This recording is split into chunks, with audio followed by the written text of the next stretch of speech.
Hi, welcome once again to my channel. My name is Modupe Eka. If this is your first time on this channel, you are welcome. And if you are a returning subscriber, thank you for stopping by once again. Please remember to like, share, and subscribe. Today, we shall be talking about a very interesting topic. It's going to be a first of a series of topics. It is about our relationship in the family, relationship with couples, that's intimate relationship, and relationship at work. I encourage you to sit back and enjoy this topic. Good communication is key to any relationship.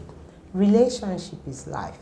Communication is the fuel and lubricant that oils every relationship, be it professional relationship, personal relationship, or intimate relationship. Lack of good, mature communication would ruin any relationship.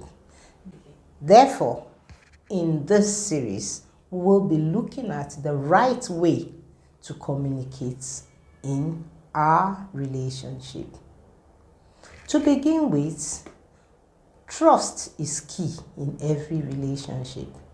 And the only way we can build trust is when we are concerned about the other person's interest. We build trust by being concerned to the other person's interest. For example, if your partner likes to go out and you are an introverted person, there will be time when you compromise. You will have to, because of your partner, do the things your partner wants. That's what I mean by we build trust by showing concern to the interest of the other person. We all want our loved ones to know that we care. However, the love we are trying to communicate get lost in the method and ways we translate it to the other person. Feeling appreciated and loved is essential in all relationships. However, when we fail to communicate this feeling in the right manner to the partner, frustrations usually set in. Today, we are going to be speaking about the 5 love languages. We are speaking about these languages not because essentially I want you to know your love language, but so that you can identify your partner's love language and then you speak correctly to that person in their love language. Speaking to other people in a different love language is like speaking French to somebody that understands only English. When we are unable to communicate effectively, whatever it is we are trying to communicate gets lost and then frustration sets in. But if on the other hand, I am able to communicate with you in the way you understand, and then you communicate with me in the way I understand, then harmony is built, trust is established, and frustration is eliminated. Today, we'll be looking at those simple things that we can do and make sure that our relationship gets better. Most misunderstanding is as a result of different perspectives. The perspective I see things is always different from the way my partner sees it. This is because we are all different. Like I've always said, we are different, but we are not better than each other. It is with our unique differences that we complement each other. And knowing the differences is key. It will help us to communicate better, and it will help us to build trust and harmony in our relationship. Showing your partner love and appreciation in the way they understand is the best way to feel loved and appreciated. Naturally, we all want to show appreciation and love in the way that is best to us. But when I express love in the way it is best to me, I may feel, and I often fail, to express the love to my partner because he doesn't appreciate that particular way I am expressing love. So we need to know those simple things, the language that person understands, so that I can communicate effectively with each other, so that we can communicate effectively with each other. You may show your partner love and appreciation over and over again, but they fail to pick up what you're putting on the table simply because they don't understand the language you're speaking. This is where understanding each other's love language comes in, because the love language of your partner is what that partner understands, while I understand my own love language. We all tend to speak the love language, our own love language, to our partner. After all, it's understandable. That's the language I understand. But speaking to my partner in my own love language never satisfies the needs of my partner. Speaking to my partner in my own love language will only fuel misunderstanding the more. So today, let's learn how to speak to each other in the right love language. Speaking to your partner in the language they understand will help you to deepen the bond between you, and trust, like I said, will be established. Remember, trust is a social capital. Once it is squandered, it is very difficult to build it up again. Trust can only be built by being loyal to the concern of the other person. So today, we're going to be learning how to be loyal to the concern of our partners. The first love language we're going to be looking at is words of affirmation. Words of affirmation. The words of affirmation is sharing love through verbal appreciation. When you tell your partner verbally, "Oh, I appreciate you, thank you, you've done this so well." People that love words of affirmation really love to hear that from their partner. They want to feel loved. They feel loved by your appreciating them verbally. When you tell them thank you, "Oh, what can I do without you? You're so beautiful, you're so kind." You say words that help that person to boost their worth. Their self-worth is boosted when you say those words. You appreciate them verbally, and you say it out loud. You don't just keep it to yourself. When your partner, people that like words of affirmation, when you tell them those things, they respond and blossom very well, because you're speaking their own love language to them. Remember, as people like to be appreciated.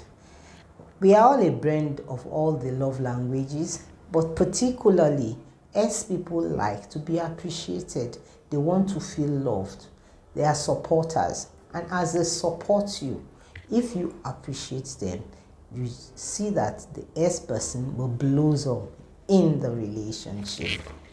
Individuals whose love language tend to be words of affirmation, they are usually sensitive people, and they have the ability to tune in into how other people think, how other people feel.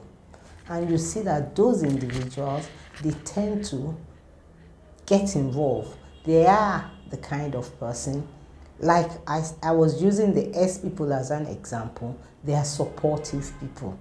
Individuals that tend to have love language as words of affirmation, they are people that They know how to speak the right words to people.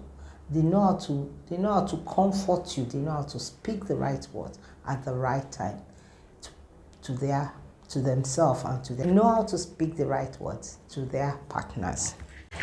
The second love language we're considering is quality time.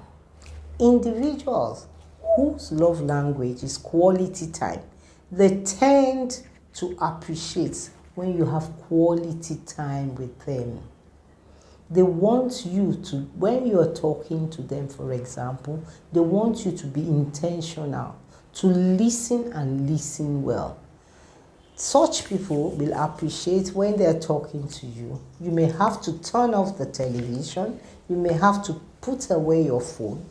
They want quality time. They want to sit with you.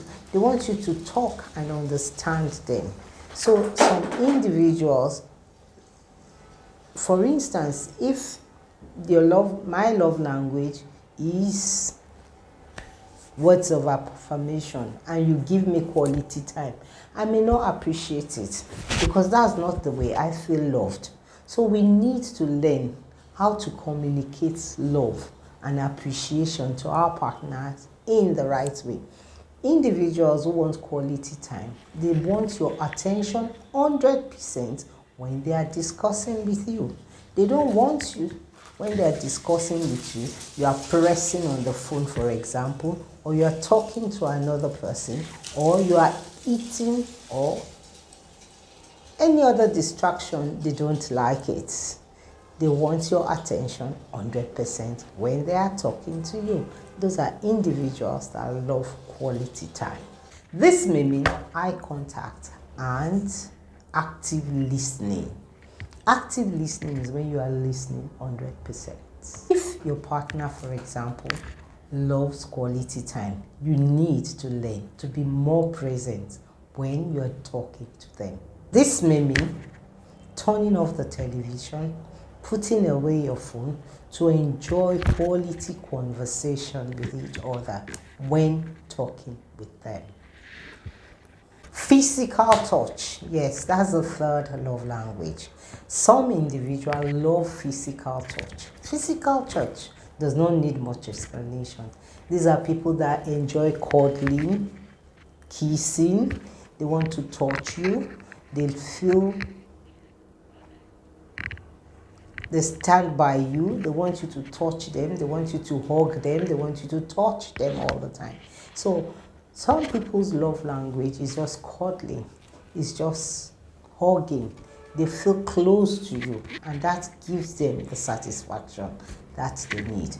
A lot of people also fall into this class. So we need to give to our partners what they need. This will help us to deepen the bond in our family, and then we'll be speaking the right language to our partner, and then there will be less frustration in the home. Somebody that wants quality time, for example, does not want you to hug her. That person wants meaningful conversation. That person wants your attention 100%, not hugging. So we need to know what the needs of our partner is so that we can communicate well, and then we lessen frustration within the family. Acts of service, that's the fourth language. People that their love language is acts of service want you. They like it when you do something meaningful for them. They like it when you help them with the chores in the house. For example, just washing the plates after you finish eating, just cleaning up the environment, doing something for them makes them feel good. And that's their love language. C people can be found in this category. You know, they like to do things correctly. I'm not saying that all C people love this. I'm not stereotyping anybody. You need to look at your partner and then understand them. But the tendency is what I'm talking about. C people love it to do things correctly. And so you might find out that a lot of C people might be acts of service. For example, when I first got married, I used to like to do all my chores and do everything before my husband gets in. And when he's at home, I just want to sit down and talk. But when he gets home, he's quick to want to do things in the house. He wants to clean this or do that. And I'm like, no, it's time for us to talk, not time to do things. But when I started understanding love language, I saw that one of his own love language was act of service. He likes it when you do things. And you usually communicate that same love language to me, which was not my own love language. So at times you will wonder, but I bought you this or I did this for you, and I'm like, no, it's not it. So we need to understand each other's love language so that we speak correctly to their needs and avoid frustration. Acts of service is like the concept. Action speaks louder than words. You are literally showing that person. You are literally showing that person how much you care by the things you do for them. The final one is receiving gifts. Gifts have always been a symbol of love and caring. In fact, there is a popular saying that says, you can give without loving, but you cannot love without giving. People that love receiving gifts, they feel loved by what you give to them. It not necessarily have to be something big. It's always the thought behind it that matters and motivates them, that makes them feel love. When you give something, especially when you give them and it's a surprise, they feel as if, oh, he was thinking about me. They feel there's something that goes in their hearts that makes them feel overwhelmed. They rejoice. Yes, oh, that person thought about me. How kind of you. How nice of you. You see, we are all different, like I always say. So we need to know the unique differences in our partner so that we can work on it and communicate with them by their language they understand. Receiving gifts to them is not about the item, but about the thoughts and care that goes into it. For them, it shows that you have been thinking of them even when they were not physically around you. The important thing here, however, is that you get a gift that is meaningful to the other person, not just a gift that is meaningful to you. So you buy something, no matter how small it is, something that that person loves. For example, maybe you are out and you know your partner loves chocolate, and then you just stop by at the store, you bring home chocolate. Oh, darling, this is for you. It goes a love way. Oh, she will feel, oh, my husband was thinking of me. He stopped at the store just because of me. That's love language, speaking to that person correctly in their love language. Like I said at the opening, misunderstanding always occur because of different perspectives. Learning to speak your partner's love language will help you to understand their perspective, and then you will be able to relate appropriately to each other. It is important. Little things are everything. It is important that we learn this little thing so as to avoid frustration in all our relationship. Until I come your way another time, remember to like, subscribe, and comment. And if there is anything that you have a question, comment, or what you would like us to discuss, please hit the comment button. Leave your comment and I'll be glad to communicate with you. Happy New Year once again. If you've enjoyed this series, don't forget to like, subscribe, and comment. And for full understanding of what we've been talking about, watch my video on the 4 different types of personality. That will give you a better understanding of what we've been talking about. Until I come your way again, Have a very pleasant evening. Bye.